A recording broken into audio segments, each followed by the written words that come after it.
അതെ, ചെറുവക്കോണത്തമ്മയുടെ പുണ്യസന്നിധിയിൽ മാർച്ച് 7-ാം തീയതി വെള്ളിയാഴ്ച രാവിലെ 9:30 മുതൽ സമൂഹ പൊങ്കാല നടക്കുമ്പോൾ ഈ സമൂഹ പൊങ്കാലയിൽ പങ്കുചേരുവാൻ വ്രതാനുഷ്ഠാനങ്ങളോടെ വന്നുചേരൂ ഭക്തമനസ്സുകളെ.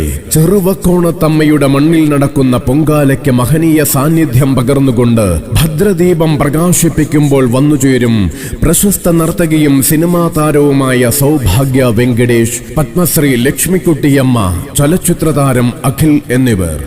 അമ്മ ആദിപരാശക്തിക്കു പൊങ്കാല, 1000 മൺകലങ്ങൾ 1000 മനസ്സുകളും അന്നുമിന്നും നേദിക്കും